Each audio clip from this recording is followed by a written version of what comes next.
External scholars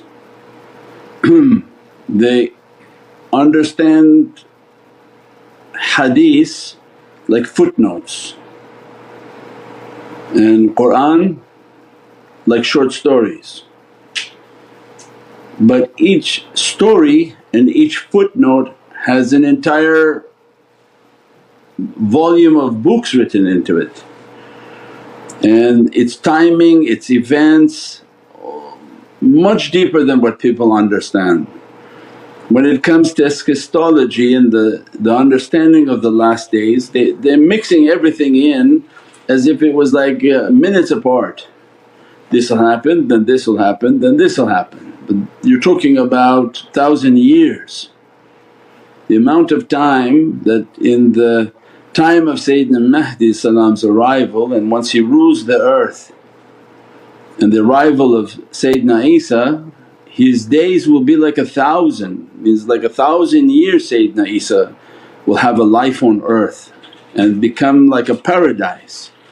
The timing of each of these events is completely different. Ya'juj and Ma'juj is way after that. After the prophetic and the paradise reality of Sayyidina Isa will come a day of ignorance again, and that one who brought complete ignorance upon the earth and disbelief upon the earth. Then to rid the people of this disbelief, Allah will release the Ya'juj and Ma'juj to eat everyone.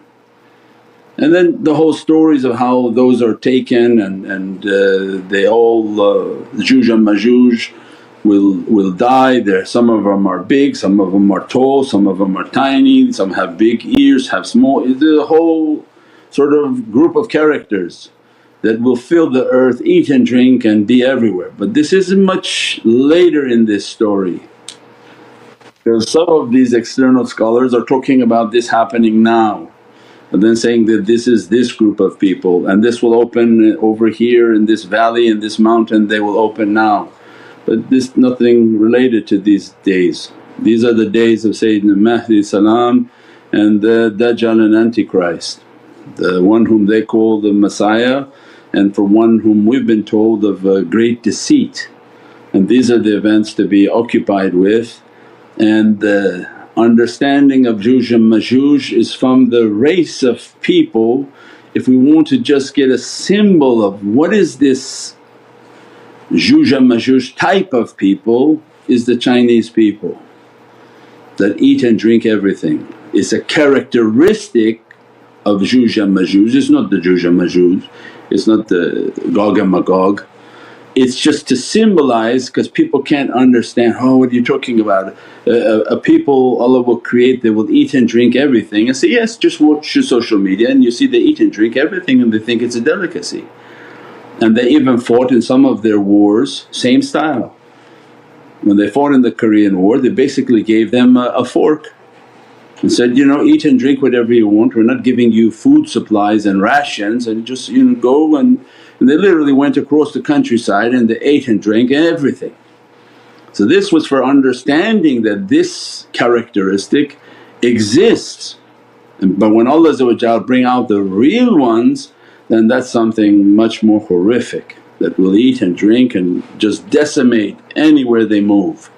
And that's much after the kingdom of Sayyidina Isa being on earth, that when he makes earth like a paradise inshaAllah. And they said they don't know how many years that would be, but it would be a long time from the advent of Ya'juj and Ma'juj and Gog and Magog inshaAllah. So one of the comments about somebody saying that this famous person is saying this and this about Qur'an and Magog and Gog and Magog, and again external people, no matter they sound like they're spiritual, but external scholars want to use Qur'an and politicize the verses and represent different teachings based on political groups and nations that exist right now.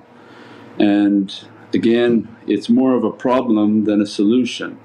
And if a scholar is not teaching about the key to salvation in the last days, and we said that key is Muhammadun Rasulullah, every other word is of rubbish and worthless.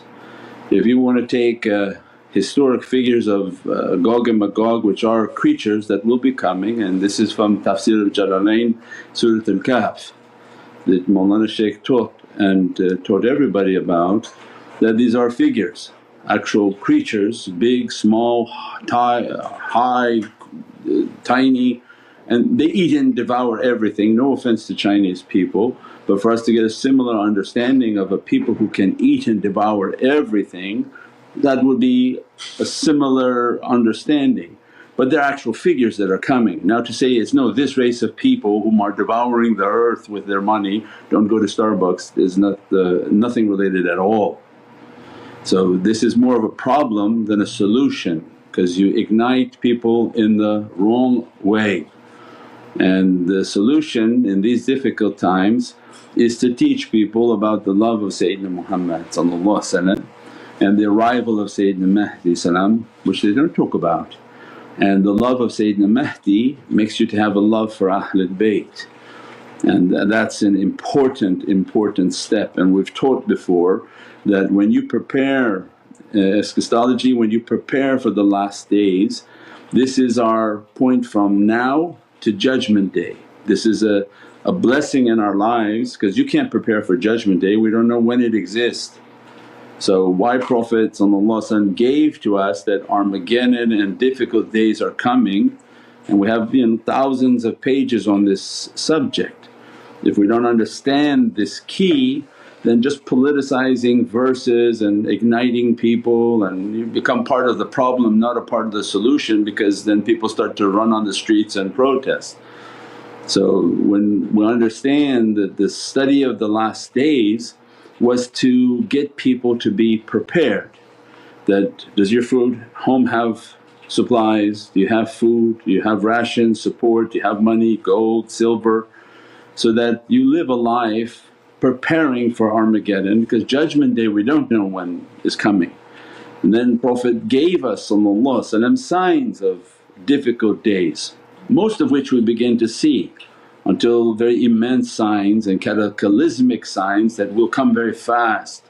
The flooding of Cairo and the complete destruction of the Aswan Dam, flooding of different regions and volcanoes and corruptions and eruptions, all of those begin to move very fast. So the looking of signs and preparing one's life for difficult times, that's what faith is. And then to understand the key is the love, and I have to be good with Allah, and the only way to be good with Allah is that if you're good and locked in with Sayyidina Muhammad with good character, good deeds, good actions. So politicizing people is not our way, so don't even make the comments in our section, we're not interested in that man or any of his teachings. And the tariqah is strong, the tariqah's connection very strong. We don't need to go towards these dunya understandings, and they're not authorized, not of any benefit and not of any understanding. So best to keep with the tariqah teachings and the tariqah understandings in the preparation for the last days and the love for Prophet inshaAllah. Allah preserve everybody, dress everybody, and increase our love for Sayyidina Muhammad day by day, and inspire us to do good for ourselves, our family and our communities, and the collective community of our Naqshbandi Association and SMC specifically. The SMC group that is out there trying to do their best to represent the way of Mawlana Shah Naqshband. Not all Naqshbandiya is the same, so they can do their own things and support their own things, but our people is to wear your emblem and support our services and our products and our activities, so that we can make ourselves look good in front of Mawlana Shah Naqshband, and their satisfaction to be dressed upon us, and grant us more and more himmah. If anyone wants to join and do what we do, welcome aboard inshaAllah. Bi hurmati Muhammad al-Mustafa bi Siri Surat al-Fatiha.